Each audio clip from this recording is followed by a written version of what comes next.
Shivpuri police ने एक ऐसे गिरोह का पर्दाफाश किया है जो लोगों को जमीनों के फर्जी पट्टे बांटकर ठगी का खेल खेल रहा था। इस गिरोह में राजस्व के पटवारी सहित तहसील पोहरी और कलेक्ट्रेट शिवपुरी के कई चेहरों पर भी जांच की आंच आती दिखाई दे रही है।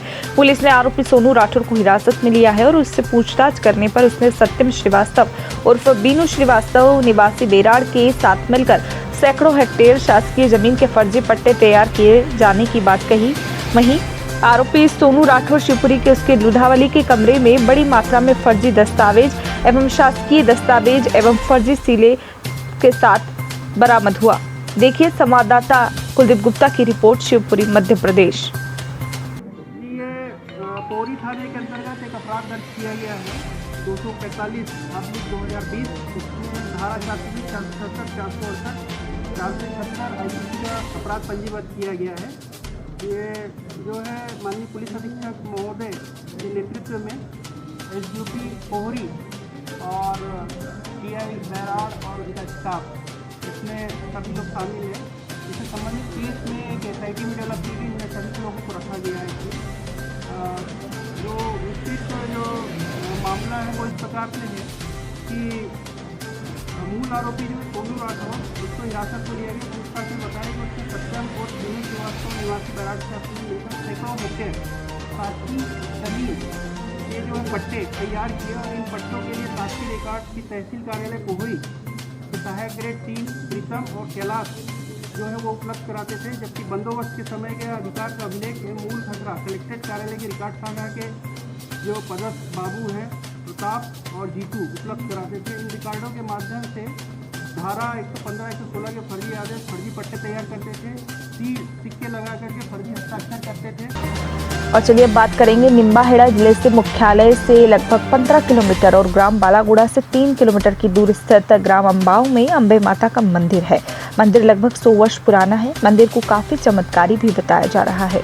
वहीं मंदिर में विराजित माता अम्बे की क्या क्या विख्यात और प्रसिद्ध ऐसी जानकारियां हैं जिसकी ग्राउंड रिपोर्ट तैयार की है हमारी संवाददाता सिमरन ने, तो देखते हैं। जय हिंद साथियों, मैं सिमरन सिटीजन वॉइस न्यूज़ चैनल से। आज हम चित्तौड़गढ़ के निम्बाहेड़ा क्षेत्र में अम्बे माता के मंदिर में खड़े हैं। यहाँ जैसा कि आप मेरे पीछे देख सकते हैं, अम्बे माता मंदिर का जो बाहरी दृश्य है वो आप मेरे पीछे ठीक पीछे देख सकते हैं। और पास में एक राधा कृष्ण मंदिर का भी यहाँ पर है, स्थापित है। इसी अम्बे माता मंदिर के पास में राधा कृष्ण गार्डन भी बना हुआ है, जो कि मैं अपने साथी कैमरामैन से कहूँगी कि वो इस गार्डन के बाहरी दृश्य को दिखाएं, जो कि बाहर का जो इस गार्डन का एंट्रेंस पॉइंट है वो कृष्ण भगवान की बांसुरी के साथ बनाया हुआ है। जैसा कि आप लोग देख सकते होंगे कि जो ये राधा कृष्ण मंदिर जो गार्डन बना हुआ है, ये कृष्ण भगवान की बांसुरी के साथ बनाया हुआ है, जो कि आप मेरे कैमरा में देख सकते होंगे कि ये जो एंट्रेंस पॉइंट है यहाँ का वो कृष्ण भगवान की बांसुरी के साथ बनाया हुआ है। और जो कि यहाँ आने के बाद बहुत मनोरम दृश्य लगता है। इस गार्डन का बहुत सुंदर व्यू दिखाई इस निम्बाहेड़ा क्षेत्र में जो यहाँ का प्रसिद्ध मंदिर है अम्बे माता का मंदिर। आज हम वहाँ पर खड़े हैं और यहाँ आने के बाद जैसा हमें पता चला है कि कोविड-19 की गाइडलाइन के अनुसार जो अनलॉक 4 की प्रक्रिया स्टार्ट हो गई है, उसमें सभी 7 सितंबर से सारे मंदिर खुल चुके हैं। उसमें से अम्बे माता का जो मंदिर मेरे पीछे आप देख सकते होंगे, वो मंदिर भी खुल चुका है। यहाँ पर जो हज़ारों श्रद्धालुओं की जो भीड़ जमा रहती थी वो वापस आना स्टार्ट हो चुके हैं। जो कोविड-19 के चलते अनलॉक में ये सब नहीं हो पा रहा था। अनलॉक जैसे ही स्टार्ट हुआ अनलॉक की प्रक्रिया, उसके बाद से यहाँ पर श्रद्धालु वापस आना स्टार्ट हो चुके हैं। और जैसा मैं अपने कैमरामैन से कहूँगी कि यहाँ जो अम्बे माता की मूर्ति जो यहाँ पर विराजमान है उसे दिखाएं और इस मंदिर का पूरा दृश्य दिखाएं कि ये जो सुंदर सा मंदिर जो यहाँ बना हुआ है इसकी सुंदरता को दिखाएं। और यहाँ पर पूरा राजस्थानी स्टोन से इस मंदिर का काम किया हुआ है। यहाँ पर आने के बाद जैसा हमें देखने को मिल रहा है कि इस मंदिर के जो चारों ओर हरियाली हरियाली है। जहाँ तक हमारी नज़र जा रही है वहाँ तक ग्रीनरी हमें दिखाई दे रही है। यहाँ पर आने के बाद हमें पता चलता है कि ये बहुत सुंदर जगह है। ये पिकनिक स्पॉट भी है। यहाँ पर लोग आते हैं मंदिर के दर्शन के लिए तो आते ही हैं, इसके साथ साथ यहाँ पर लोग पिकनिक के लिए अपना टाइम स्पेंड करने के लिए आते हैं। फैमिलीज आती है, फ्रेंड्स आते हैं, कॉलेज स्टूडेंट्स आते हैं यहाँ पर। और यहाँ पर पास ही में, इस मंदिर के पास ही में एक सुंदर सा गार्डन बना हुआ है, यहाँ बगीचा बना हुआ है, जहाँ पर लोग अपना यहाँ पर आने के बाद अपना टाइम स्पेंड करते हैं। उसके साथ साथ ही इसकी मेरे राइट हैंड साइड की तरफ यहाँ पर राधा कृष्ण का मंदिर भी बना हुआ है, उसके वो भी बहुत प्रसिद्ध है। और मैं अपने कैमरामैन से कहूँगी कि यहाँ के जो अम्बे माता के मंदिर की जो पूरी दृश्य है वो अपने कैमरे में दिखाए। इसकी जो मंदिर की जो आकृति, जिस तरह से गुंबद बना हुआ है, वो बहुत ही सुंदर तरीके से बना हुआ है। और इसी सभी ग्राउंड रिपोर्टिंग के साथ मैं सिमरन सिटीजन वॉइस न्यूज़ चैनल से। यूपी के पीलीभीत में नीति आयोग भारत सरकार द्वारा मंडल में अटल इनोवेशन लैब इन दिनों छात्र छात्राओं की प्रतिभा निखार कर उन्हें आगे बढ़ाने का मौका दे रही है। कुछ छात्रों ने तो ऐसे मॉडल बनाए हैं जिससे दूसरे देश के सैटेलाइट को हमारे देश में प्रवेश करते ही पकड़ा जा सकता है। यही नहीं, कोरोना पॉजिटिव तक दवा और खाना को आसानी से पहुंचाने वाला एक वाईफाई रोबोट भी तैयार किया है, जिसको घर के कामों में भी लिया जा सकता है। शहर के चिरौंजी लाल वीरेंद्र पाल सरस्वती विद्या मंदिर में इस लैब का शुभारंभ बीते वर्ष 2018 में किया गया था। बताते चले कि राज्य वित्त मंत्री राजेश अग्रवाल ने इसका शुभारंभ किया था, जिसके बाद जिले के करीब दर्जनों विद्यालयों से छात्र छात्राओं ने इस लैब से निःशुल्क शिक्षा प्राप्त कर अपनी टेक्नोलॉजी में प्रतिभा के हुनर को आगे बढ़ाना सीखा है। आइए आपको दिखाते हैं हमारी स्पेशल रिपोर्ट संवाददाता नाजिम खान के साथ, पीलीभीत, उत्तर प्रदेश।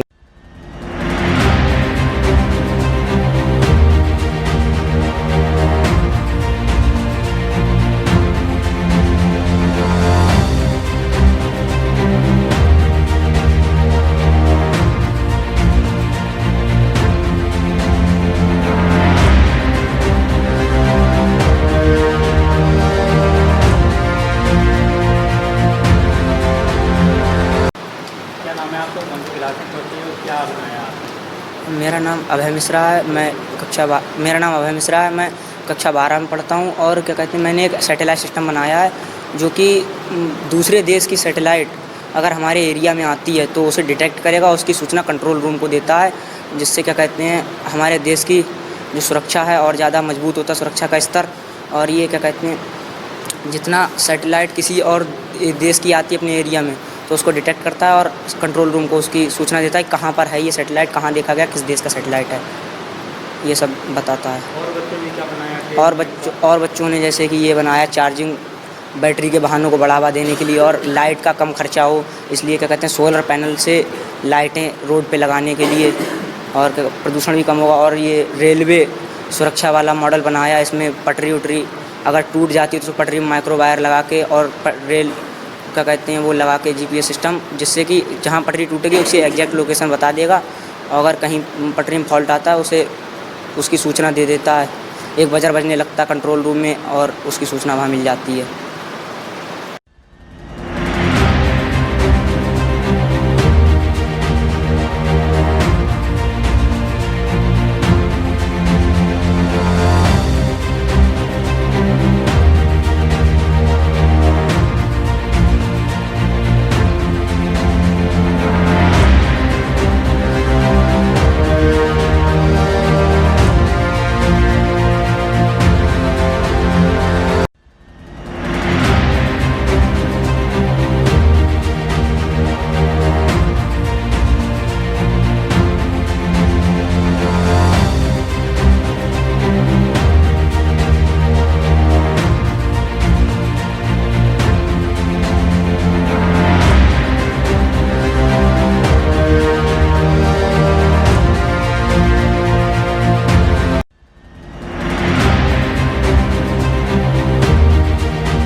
सर मेरा नाम गौरव वर्मा है। ये मैंने सर ट्रैफिक को देखते हुए प्रदूषण को रोकने के लिए मॉडल तैयार करा है।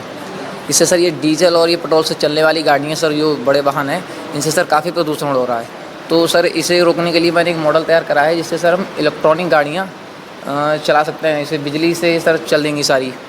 तो सर इसके लिए हमने सर रोडों पे पैनल लगा रखे हैं, जिससे पैनलों से ये लाइटें जलेंगी बंद होंगी। और ये गाड़ियाँ हैं सर, ये कहीं भी इस समय लोग चला नहीं रहे इसलिए कि सर क्योंकि कहीं बंद हो जाती है तो दिक्कत में फंस जाता आदमी, चार्ज नहीं हो पाती हैं। तो जगह जगह पर रोड पे हम सर पावर पॉइंट लगाएंगे चार्जिंग का, जहाँ भी सर गाड़ी बंद होगी है तो वहाँ पे इंसान अपनी ये चीज़ चार्ज कर सकता है। इससे सर काफ़ी बढ़ोतरी होगी इस चीज़ की। मैं क्लास 12th में और मेरा नाम तनिष वाजपेयी है। क्या बनाना चाह रहे हैं आप? मैंने एक मॉडल सोचा है जो वुमेंस की सेफ्टी के लिए है। इस मॉडल में हमने ऐसी एक डिवाइस बनाई है जिसमें हम अगर हमारे रिलेशन में कोई बाहर जा रहा है या कोई वुमेन जा रही है तो उसे अगर कोई उसके साथ गलत हरकतें करता है तो वो एक इमरजेंसी बटन दबाएगा, वो हम उसके ब्रेसलेट में ऐड कर सकते हैं, उसकी टाई में ऐड कर सकते हैं। जैसे ही वो बटन दबाएगी तो हमारे घर वालों के पास एक मैसेज आएगा या एक कॉल आएगी जिससे हमें पता चल जाएगा कि हमारे रिलेशन में है, वो किसी प्रॉब्लम में, जिसके कारण हम ऑन द टाइम उसे बचा सकते हैं। इस डिवाइस का किन लोगों को ज़्यादा फायदा मिलेगा? इस डिवाइस से वुमेंस को ज़्यादा फ़ायदा होगा।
बच्चे हैं, कौन कौन से क्लास के बच्चे हैं और किस योजना के तहत ये यहाँ पे कुछ बना रहे हैं, कुछ सीख रहे हैं, क्या चल रहा है इस कॉलेज के अंदर? सर ये लैब नीति आयोग के द्वारा अटल टिंकरिंग मिशन के तहत बनाई गई थी पिछले 2 साल पहले से। इसका मुख्य उद्देश्य छोटे बच्चों में नवाचार के लिए प्रेरित करना है और इस लैब में शहर के सभी बच्चे जो स्कूल में हैं वो सभी लोग आ सकते हैं अपने स्कूल के, और इसमें 6 क्लास से लेकर 12th क्लास तक के बच्चे इसमें सम्मिलित हो सकते हैं, शहर के सभी। क्या क्या इन बच्चों ने अभी आपने देखा होगा इन्होंने बनाया है कुछ? अभी तक इन्होंने वैसे मेन उद्देश्य इस लैब का ये है कि इस समाज में जो छोटी छोटी समस्याएं हम दैनिक जीवन में देखते हैं, उन समस्याओं को बच्चे अपनी एजुम्सन के थ्रू लेकर आते हैं और उस एजुम्सन पे पूरा हम सभी टीचर्स मिलकर के विचार करते हैं और उसी के लिए एक निश्चित प्रारूप के थ्रू उस एक नए मॉडल को डिज़ाइन करते हैं अलग अलग तरह की समस्याओं को सॉल्व करने के लिए। रिमोट बनाया है और कुछ बता रहे हैं कि लाइट के लिए इन्होंने कुछ बनाया है कि चार्जिंग के लिए पेट्रोल जिससे कम होगा गाड़ियाँ। हाँ, इस तरह का एक स्मार्ट डस्टबिन भी है और सैटेलाइट मिशन के लिए भी बनाए हुए हैं। बहुत सारे मॉडल इसमें सम्मिलित हैं। क्या इनका आगे बच्चों का क्या भविष्य होगा? यहाँ से सीख के कुछ सर्टिफिकेट मिलता है, क्या है? ये बच्चे आगे तक छोटी छोटी जैसे जवाहर नवोदय वाली जो योजनाएं, केंद्र सरकार की जो योजनाएं शामिल होती हैं उसमें भी सम्मिलित होते हैं और अगर किसी का इसमें मॉडल पेटेंट भी हो जाता है तो उसके लिए लाइफ टाइम के लिए रॉयल्टी मिलती है।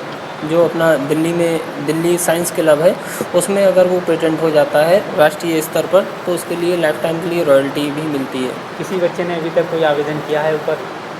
अभी जिला स्तर पर रहे हैं और प्रांत में भी शामिल हुए हैं, लेकिन अभी राष्ट्रीय स्तर पर कोई नहीं गया है बच्चा। वहीं यूपी के पीलीभीत में दियोरिया कला गांव गाजना सिधार पुल के पास नहर की झाल में एक अज्ञात शव देखा गया। शव मिलने से क्षेत्र में सनसनी फैल गई।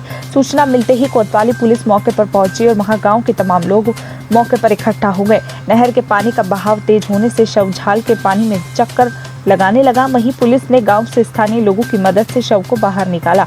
शव को पोस्टमार्टम के लिए जिला मुख्यालय भेज दिया गया है। शव के दाहिने हाथ पर नीतू लिखा हुआ है। पुलिस के अनुसार शव पुराना लग रहा है और बाहर से पानी में बहकर यह यहाँ पहुंचा है। झाल के पानी में फंस जाने से शव के आगे नहीं जा सका। शव की आयु लगभग 35 वर्ष बताई जा रही है।